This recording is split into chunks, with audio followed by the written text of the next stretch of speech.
everyone, and welcome back to Right Now, an author's platform. I am Dr. Pamela Hinkle, and I am so excited that you are here today for this episode because we are continuing our amazing series on Right Now with the incredible authors of the anthology Women of Power. Yes. United to serve. Yes, that's right. And I have one of our amazing women of power. You heard her there. She is with me today. And so I want to welcome you, Miss Mary, to Right Now. Woo! Thank you. Thank you. Thank you. So glad you are here. And I'm so excited to get to know you more in this time. Had fun getting to know who you were and learn a little bit about you through the anthology process. And I have found that you are an amazing, amazing woman in your own right, an amazing woman of faith, Yes. and a woman that with a true vision to affect the future and future generations. And so I am super just pumped to learn more about you today. And so let's start strong. Mary, tell us, who are you? Thank you. So excited to be here. I am a committee woman. First and foremost, I am a mother of 4 children, 2 girls and 2 boys. And I thought I would say a host of grandchildren and a blessing of great grandchildren that has just fulfilled my life. And along the way, I decided that I wanted to be a public servant. So I joined the Federation of Block Units so that I can empower myself as well as my neighbors. So I did that. And then there was a road that led me to better things to keep me focused there. Along the way, I'm already a deaconess at my church. I'm serving there and a trustee. So as I traveled on through from all of this experience that I'm getting, meeting and to know people, I was elected committee woman of the ward in which I live. So I'm still a serving, but now with more avenues that I can bless the community and the people that I serve. So I was totally excited when I won the election. And I said, well, you know what? I think this would give me the avenue that I need to get resources that people didn't know about. And that leads up into why I wrote this book, because if you don't know certain avenues, you will be stuck in a hole. You won't know which way to go and you feel lost. So I continued to find out more things that were lacking in my family, and I know they were lacking in others, and that was financial literacy. So I joined a financial organization that taught me about life insurance, because it's something that's very, very rare in our community, especially communities of colors. They don't believe in life insurance. They want right now. So I wanted to educate them on the importance of it, because they just thought it was for death and burial, when it's way more than that. So I took on that avenue as well. And as I'm traveling on this journey, things happen in my life, because I was going right into that direction. And what really got me led this way was the energy, and I was just excited because I really didn't know anything or anyone here in St. Louis. I was born and raised in Tennessee, and I moved here to Memphis, from Memphis to St. Louis. So I really didn't know anything. And so once I got everything lined up, I said, good, now I can go and start working and empowering people. But then something happened in my life that turned me around. And that's something that threw me off key. it just knocked me out because my family that I so cherished, I had something to happen there, and I go and tell it in the book. It it hits a young mother who becomes a grandmother at an early age, and you had all this going, and now it's like, why am I not back? And so you began to get resentful. But I still had children, but I had to take on more children, and I wasn't ready for that at that early age. So after going through it, one of my children, which, you know, when you have your kids, you put them on a pedestal and they're the best. But somehow the streets come in, outside avenues, or I call it demonic spirits, come in and disrupt a family that's normal, that you thought was normal. But I thought I was above that. And so God put me on that journey. And then I became resentful. My kids were getting slack, but I didn't realize it because this one child needed me more, I thought, but they all needed me, but I didn't know. So I had to seek some type of help. And at that time, do you realize I went to the church, but it's back in those days, he really didn't know how to help me. So I went to a service of people who had been on drugs before. They were the one to come in and help and console us and teach us. Because instead of always downing, how could you do this to this family? You have a mother, a father, a real good family, as we call it then. And I felt embarrassed, and that was the wrong avenue to go. And I definitely want people to realize you can't blame yourself. You have to turn to God and let Him lead you. When you can't do it by yourself, you have to find service that will come in and minister to you as well as the person that's addicted, because that is very important. It's a family ordeal, or you would get lost. So I was thankful that they came in and they helped put us on the track. I had to let her go and be with them because I had her kids. I couldn't turn them over to the system. So it was the system or keep trying to make that million in one business that I was in. I didn't know how to shift it, but God had it planned out for me.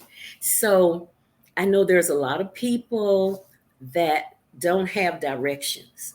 And because I went through it, what they say, He'll bring you to it and He will take you through it.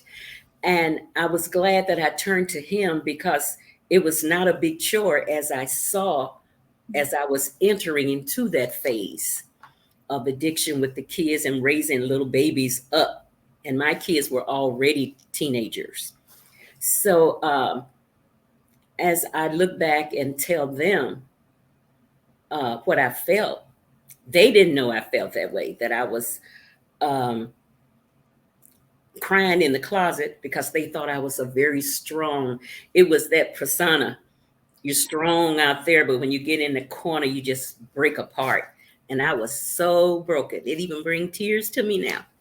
That because God was there, He strengthened me, and no one knew the agony I was in. So I had to go with my daughter to those classes to find out I was not the blame. And just to keep praying and lifting her up and not constantly tearing her down about how she was making the family look. And that was very important to me when I look back, that I don't know if I could have made it without someone reassuring me that this is a path I have to take. Yeah. And I'm sorry, go ahead. No, I was agreeing with you. I'm sorry. Please continue. As I said, and it still, touches me now when I look back. But I made it through it. And my kids, they didn't know what I was going through. So now they just applaud that I went through it, and now they can do it.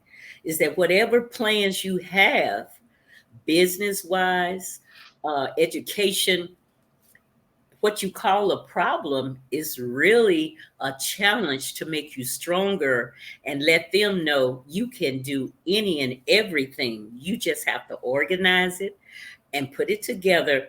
And with the help of God, because He will make you stronger day by day, and put them in the order that you want to get them done. The kids and you can be educated all at one time. And it turned out that my daughter is, she is a grandmother now.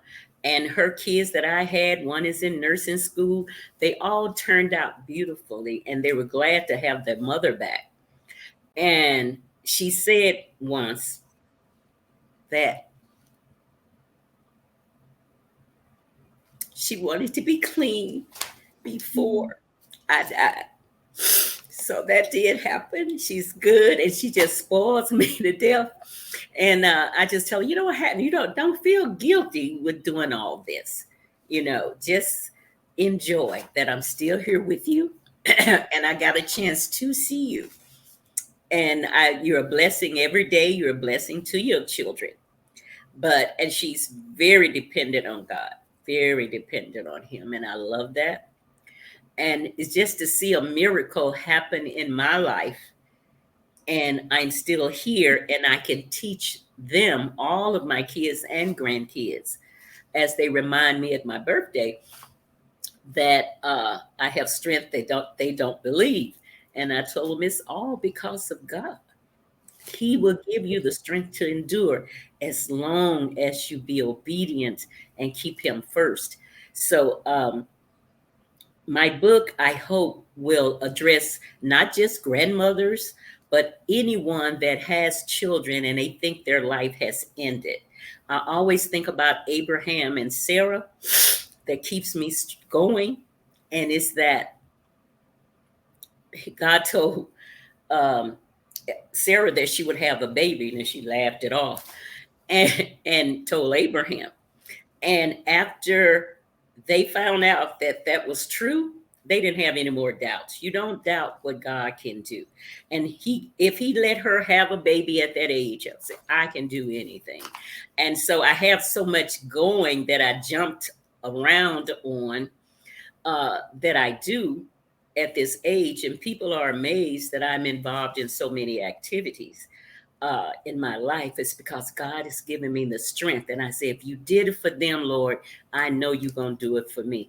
So every day I have a challenge. I come home, I have a committee woman meeting. I'll have a Bible study or get ready for Sunday school. I'm a Sunday school teacher. Also starting the block units and forming cleanups within the community. It's just like, I just can't sit down. I don't want to sit down. I just want to keep going because I think this is where He's brought me to.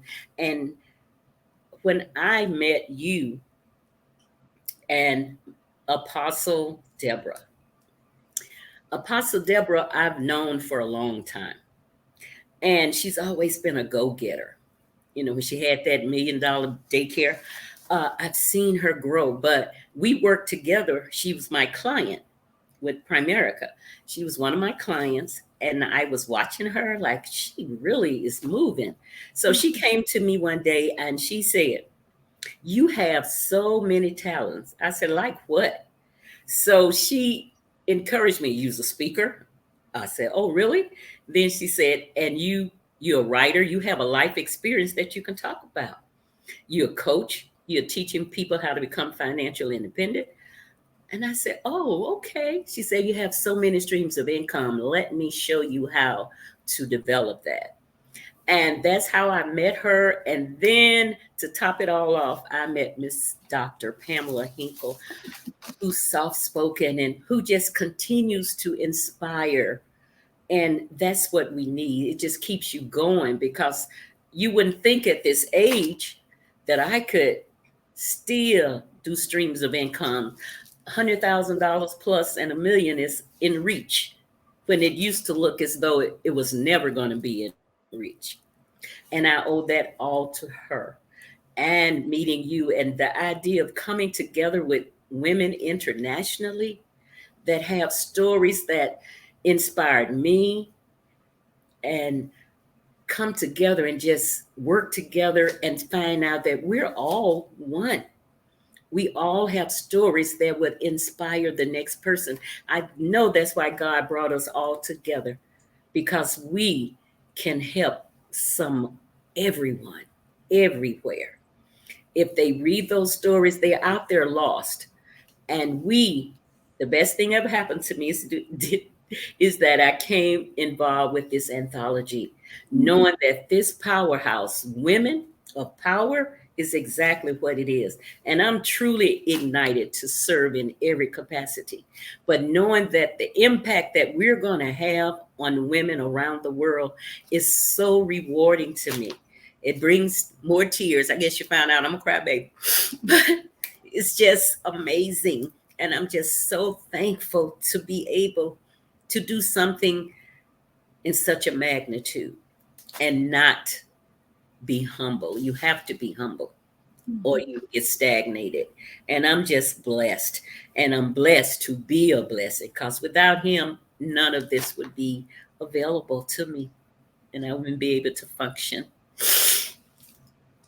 Oh my gosh. Yes, you are blessed to be a blessing. Okay, I wrote down some notes. Can I ask you a few questions based on what you said?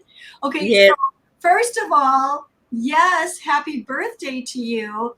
I think that might be why you have some balloons behind you. But Yes. can you share about those balloons? Because the story is amazing, about your family and the party and all of that, but also how many years young you are. Can you share that with us? I sure can. I am 75 years old. Woohoo! Yes. Yes. And I can't do splits anymore, but I can jog and I can touch the floor. But they say I can do exercise really limbered. But because God has made me flexible, that I'll be able to do this and move and keep up with those great grandbabies. Yes. But yes, 75, and it's everything is you're never too old to learn, and you shouldn't sit down because you're 75. And I definitely want to, when someone read this chapter, is to know that nothing is impossible for you as long as you're mobile. Even if you're not mobile, if you're in a wheelchair, it's something that you can do because your mind is still there.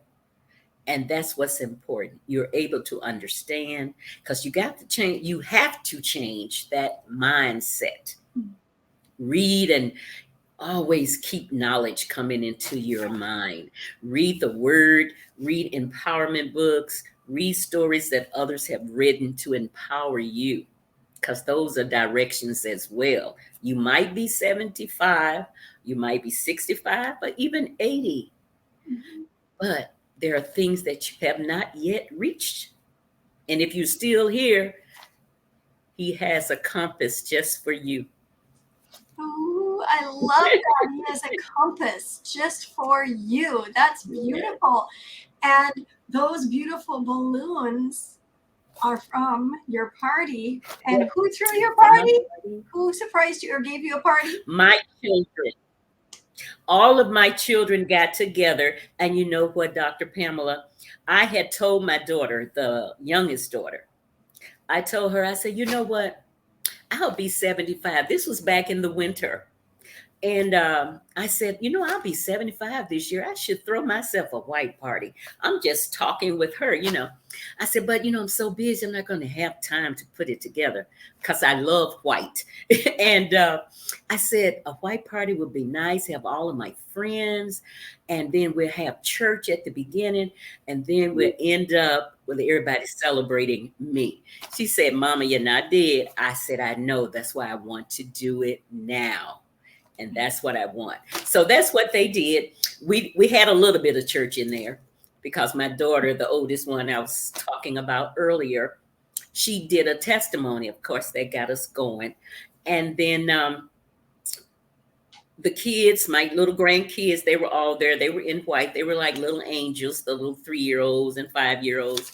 And they were there at the party. And then some of my friends I had not seen in a long time, they were at my party. So it was just a joyous occasion. She took what I said. She never listens to me, Dr. Pamela. And she said, she called her siblings and said, you all, I need you. This is what Mama told me she wanted to do. So her friends plus her siblings, they got together and they made this happen. My granddaughter said she was taking me out to dinner, and she took me to this banquet hall. I said, what kind of restaurant is this? And she said, well, I have to stop back here, Granny. I said, oh, okay. So as she's walking in, we're talking, and then they surprised, because it was a surprise. I didn't know about it. And it was beautiful all the way. Such a blessing to have before I leave this earth. Oh my gosh. So that's where the balloons came from. And I love the fact that you still have the balloons, that you didn't leave them there, that you brought them home, and that they're behind you, because they represent your family, but they represent your story. And that's what I want to circle back to. And I really wanted everybody to hear about this birthday party, because you said, as we've been talking, that you've always been a go-getter. And we'll talk about that shortly. But that there was a time when you thought there was just somebody in your family, one kiddo needed you, but they all needed you. And you also said that you were, I'm looking at my notes here, there was a way to get everybody educated at once. So as your family was navigating this new terrain and you were learning how you were going to operate in it, you're finding ways to pull the whole family together and get everybody learning together to keep the family unit together. And I wanted to circle back to how you were doing that, because here you are today celebrating 75, and your family is so united that they're throwing this party for you and celebrating you and telling you how strong you are and what, I'm sure the matriarch of the family that you are and all of that. And here we can go back, we can dial back 10, 20, however, 30 years, whatever we need to dial back to, and see that there was an opportunity where you said, I need to figure this out for my family so that we stay together. We might have been this great, good, wonderful family, Christian family, but something happened, life happened. Am I going to allow that to destroy my family? Or am I going to utilize this like ammunition and find out how I navigate this terrain and be that leader, be the mama, and keep my family moving in the right direction? And you did it. You even said you had to find out that you were not alone and that you weren't to blame. I loved that. So you could have fallen into blaming yourself, blaming your daughter, blaming the other children, but what did I do wrong? And all of these things. But you worked through that and said, no, that's not the way it's going to go down, because that would have just created division all over the place. Yes. And instead, it's like the burlap sack with the drawstring. You just draw it shut and kept your family intact. And now you're writing about it and educating not just the community close by you, but now it's going global and worldwide, because what you did work. So I'm so curious.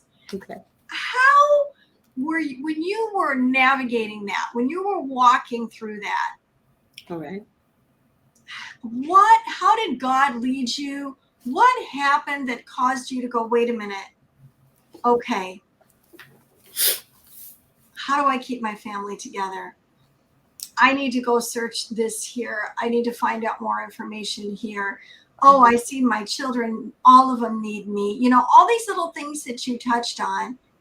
how are your eyes open to that? How did God do that and give you that revelation, that aha moment? Well, first, like I was young, so it wasn't that easy. But the aha moment was when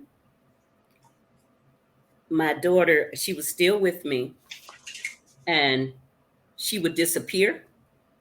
And then I would wake up to go find her while everybody was asleep because I really didn't want her to be on the streets. Mm. So I wanted to make sure it was safe. And so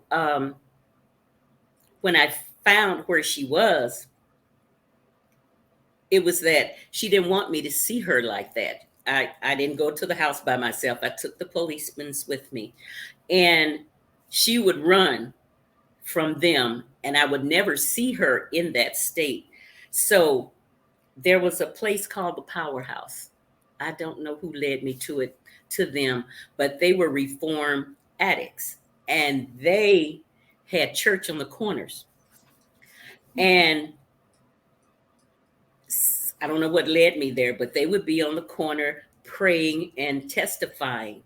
And that led her to hear that. And so when I stopped to hear them, I didn't know she was there. There she was in that group. They had found her, and they were ministering to her. And she was, because you have to give back once you get in that group. It was called the Powerhouse. Pastor Joey from California, and she was testifying because she was missing and I didn't know where she was, but they had found her and took her. And that's when I started going to the classes, and they was beginning to teach me, minister to me, that I can't do it by myself because she thinks I'm blaming her that she's in that position. So I had to go to the rehab as well. And that's how that came into play. Why I was stopped there while they were ministering on the corner was God. And there she was ministering to others of how they had found her.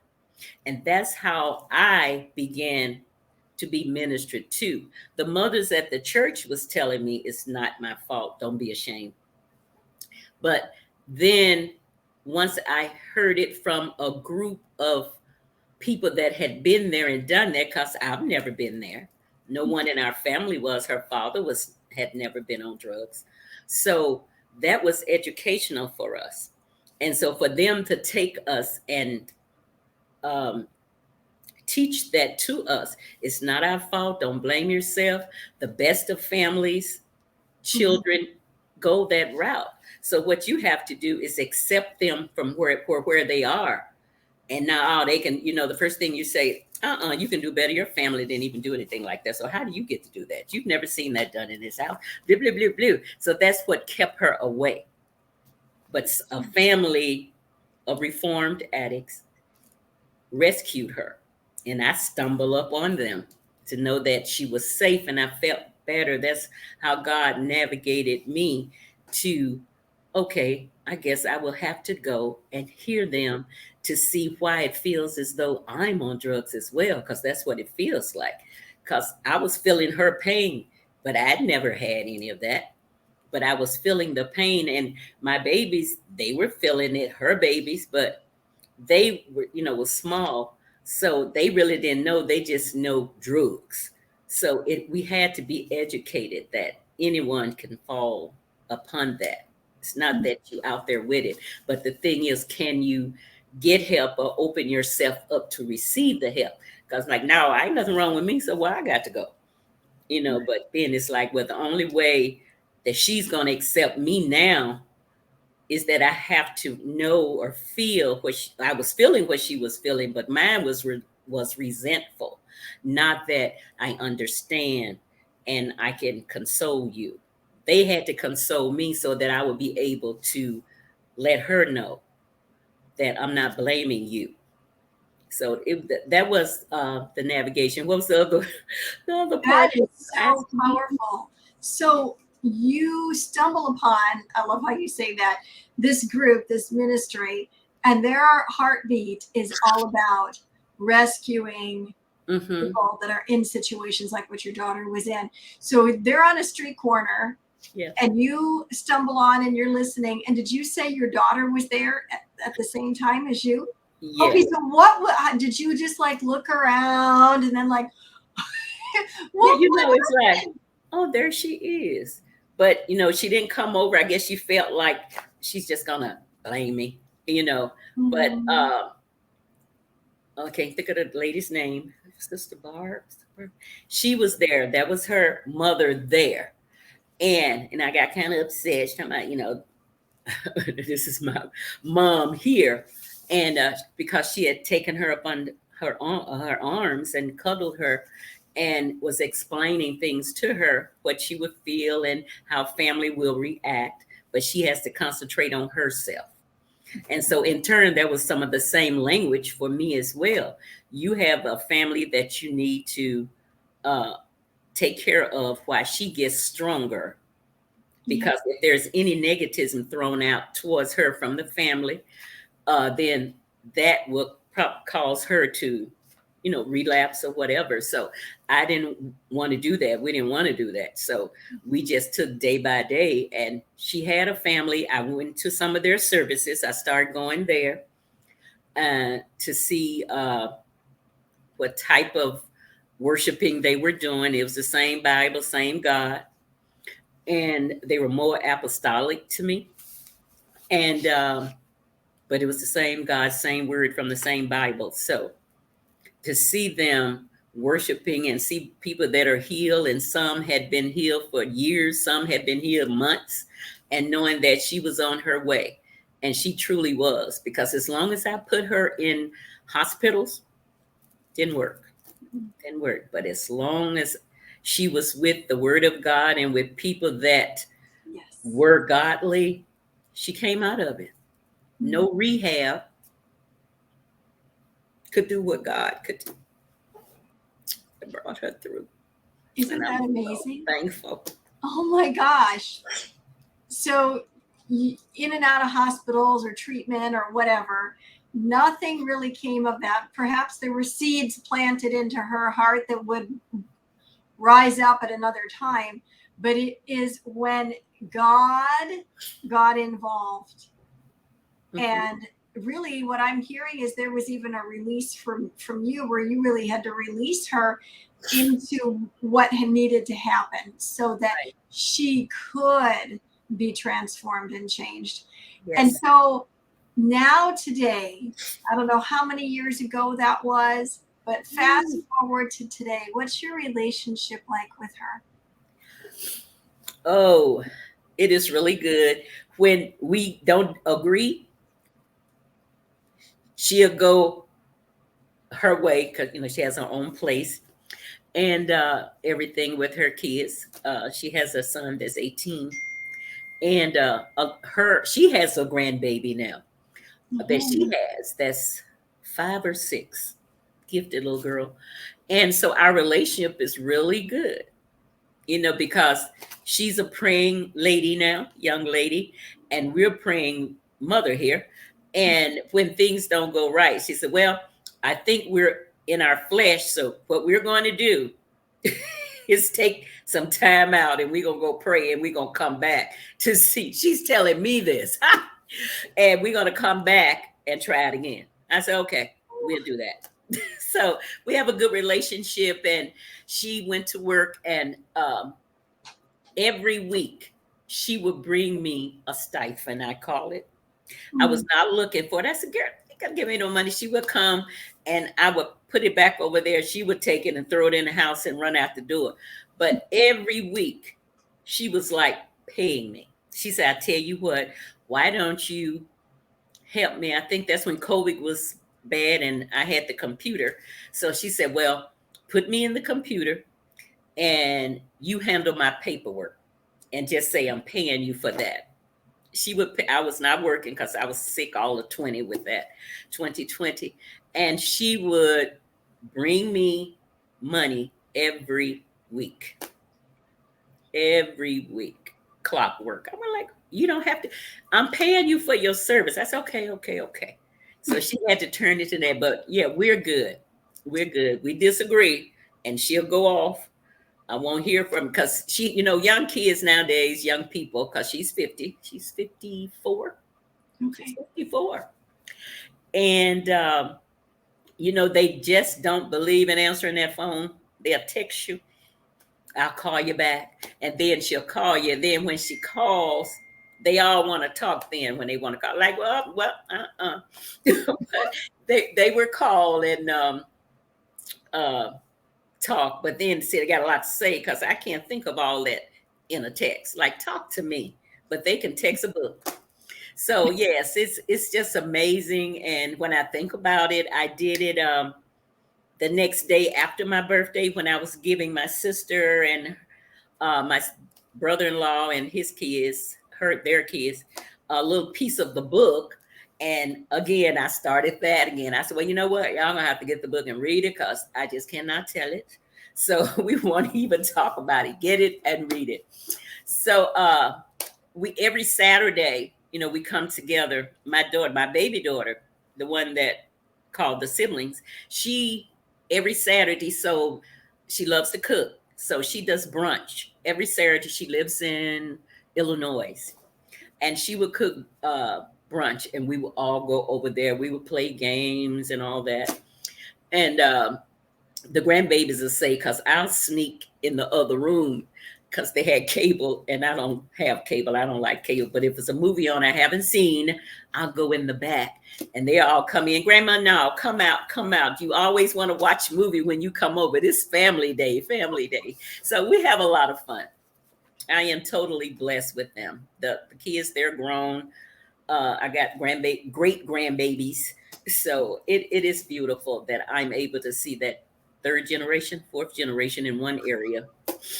So I am totally blessed, and God took me. I'm glad when I look at the story, because it could have been a chapter 2 onto that. When I look back and I see where he's brought me, I am just so happy, because it could have been the other direction. But it lets me know that I am still a positive image here before them and for the community. Because a lot of my friends know, even the people in the financial service know, that sometime I used to come and bring one of the grandbabies with me. She kind of grew up at the meetings. So a lot of people know that have seen me, you're still at it. You've always been moving. I say, I'm going to have to go, because if I sit around, you will mope, and you will become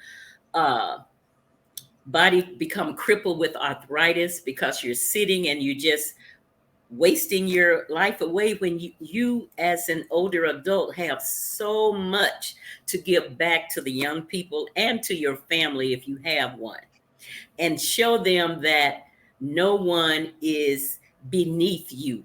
Because they might be out begging doesn't mean that you're better than they are, because it could flip. Always remember that. I tell my grandson. And they are very giving. I really love that about them. They are very giving. And that I hope I instill into them. The one that was on drugs, just like me, she will go to a food pantry, load her car up, and take it to everybody on the block. She would do that if she see them on the corner raising money, because she's been there. She see that, she will stop and make sure she gives them something, because she can remember when she was out there, because that was one of the things they had to do, the work.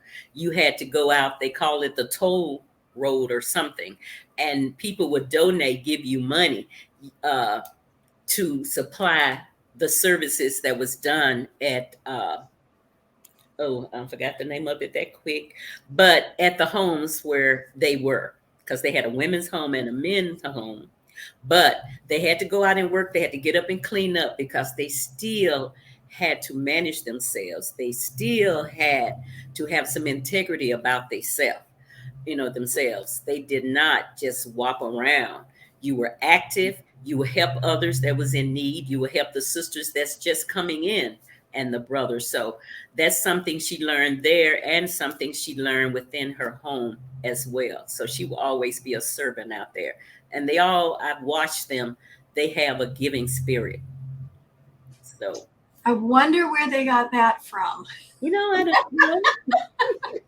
Oh my Can't remember. God.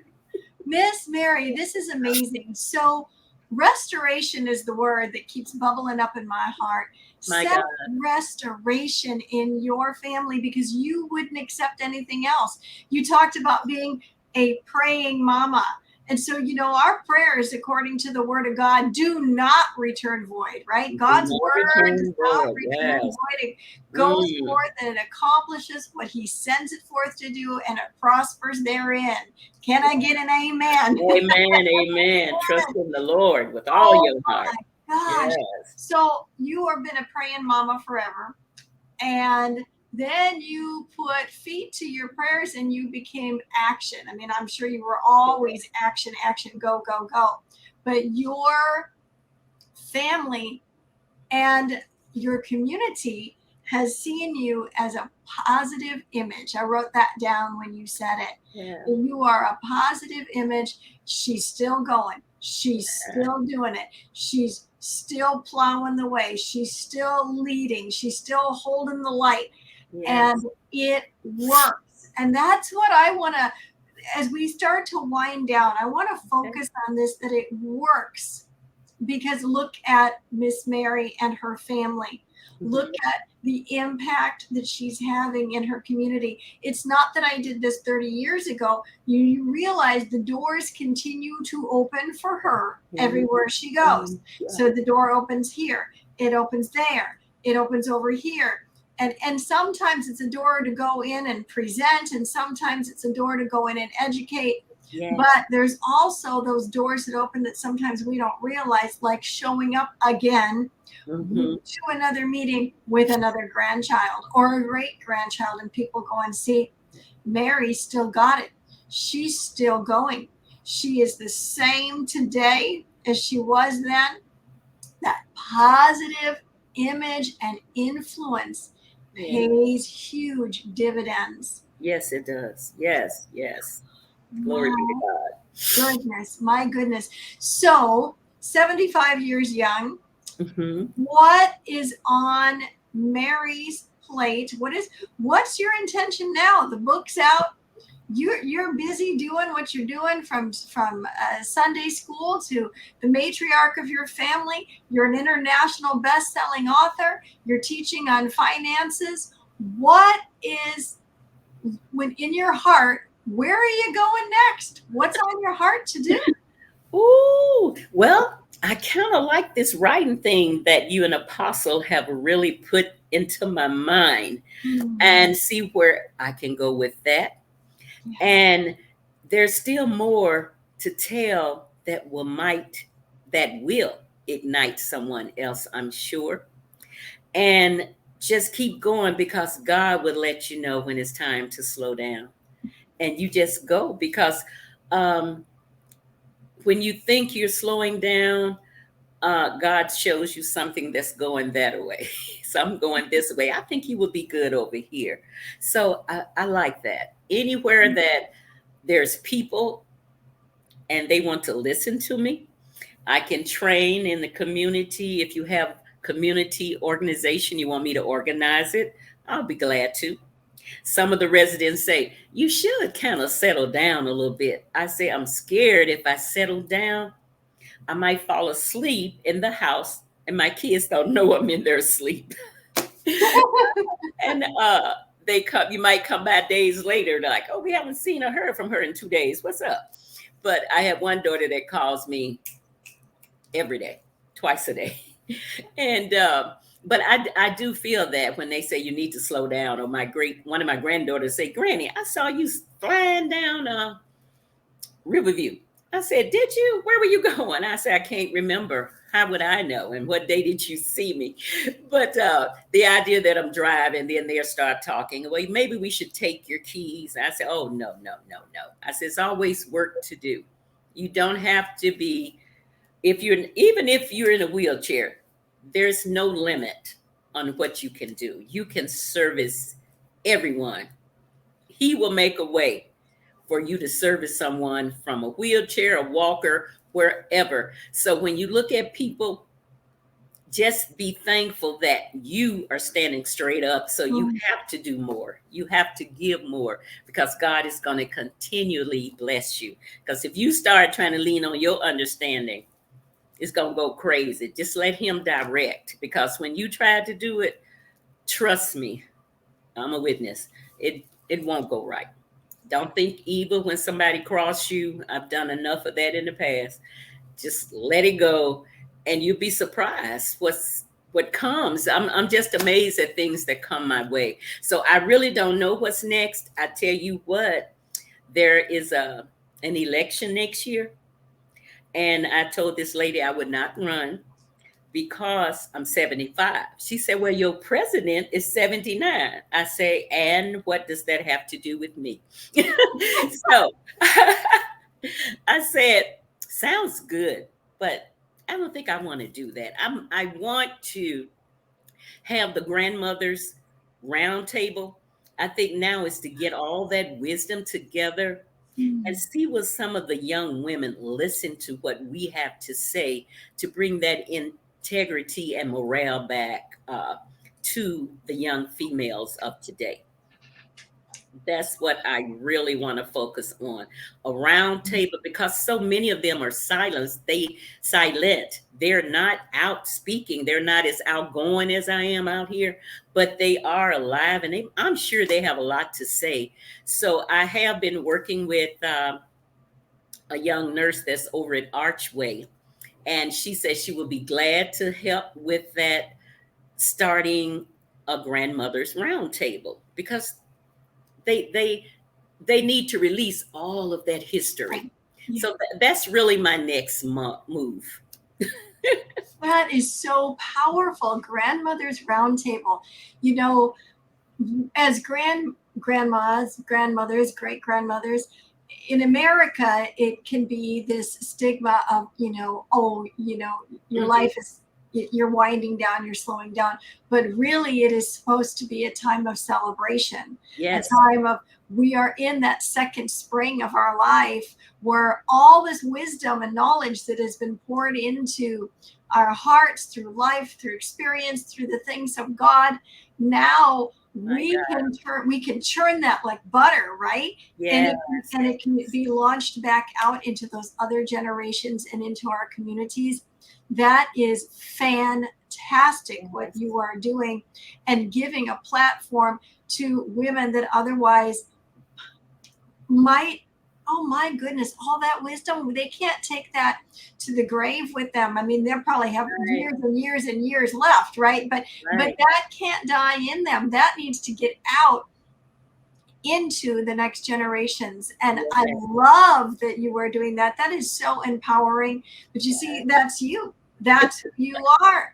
And that's why I wanted to know what inquiring minds want to know, right? What's next for Mary Davis?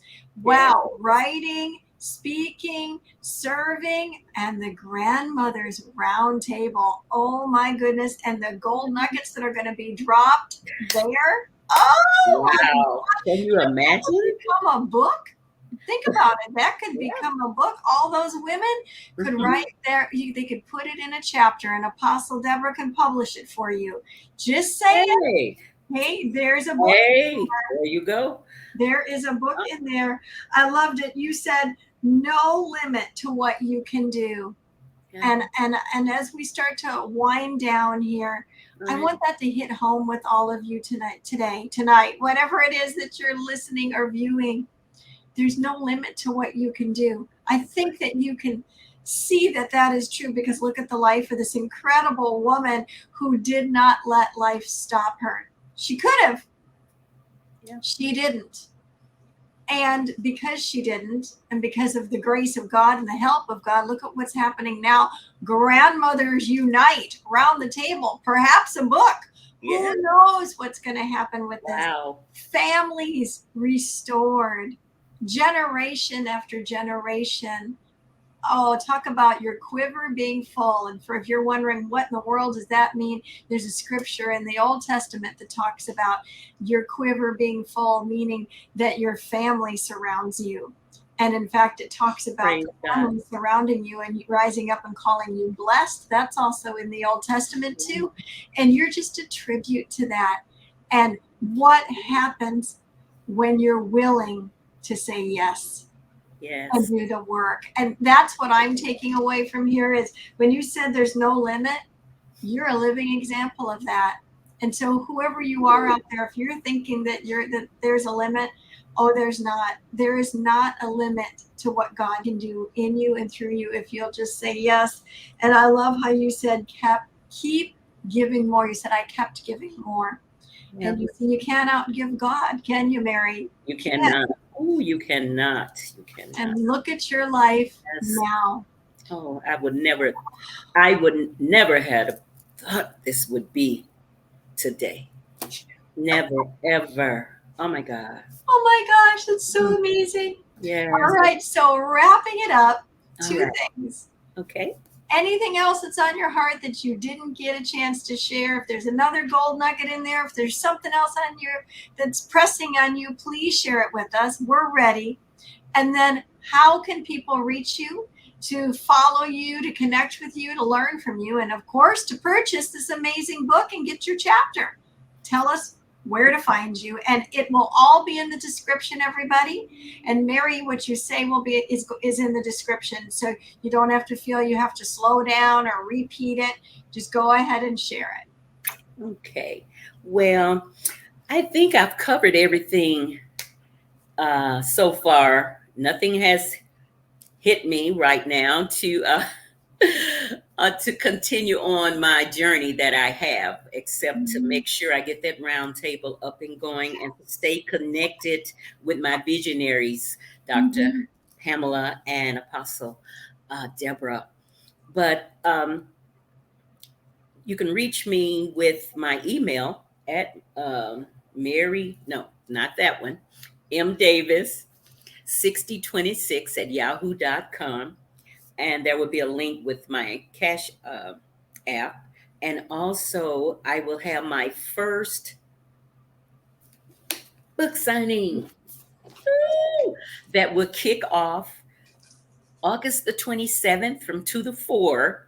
And the address will be to be announced later. But save that date, August 27th, from 2 to 4, those hours. We will have our first book signing, and the first 40 people will have a gift in their book.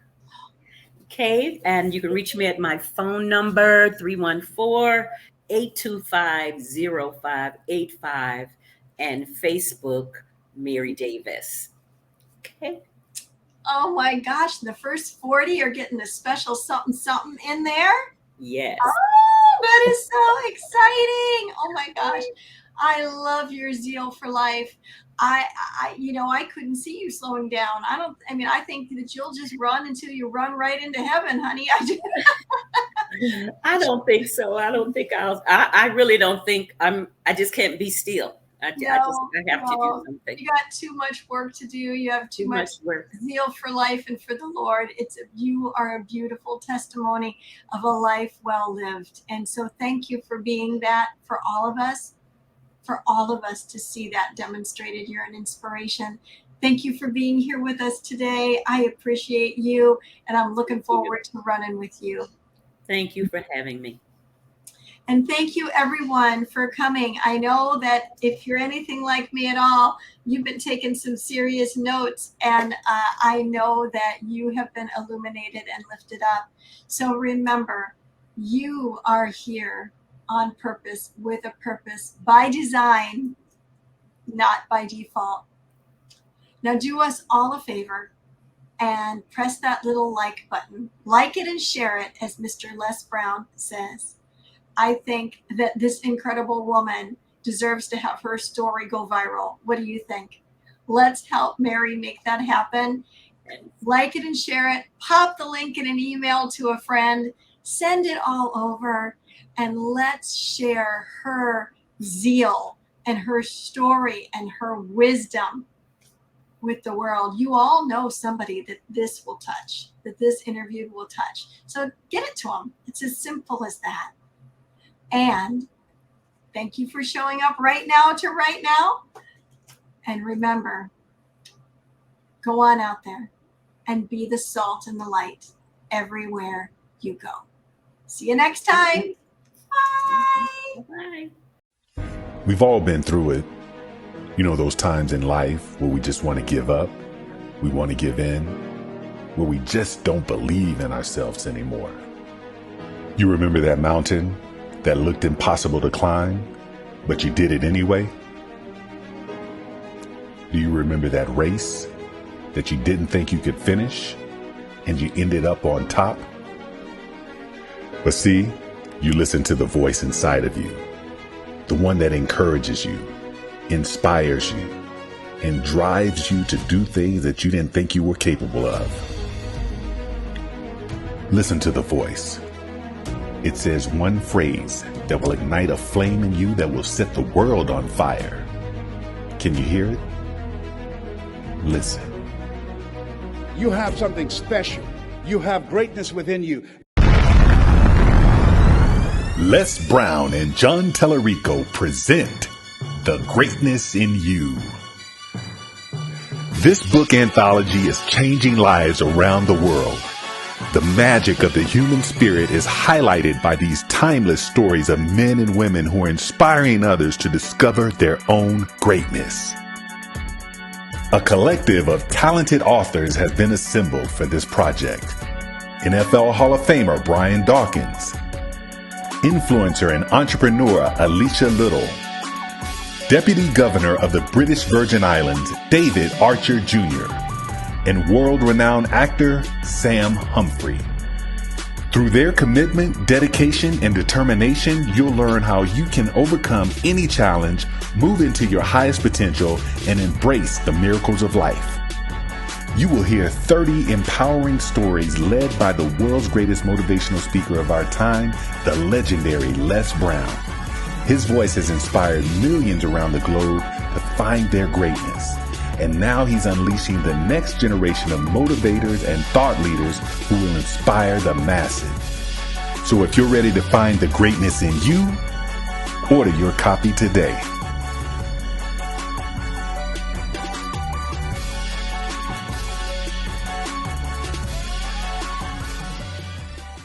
Calling all coaches. Join Dr. Pamela and doctoral candidate Deborah Allen in their new anthology, Coach Doctors, bringing their specialty to the table. They're signing authors right now. There are very few spots available.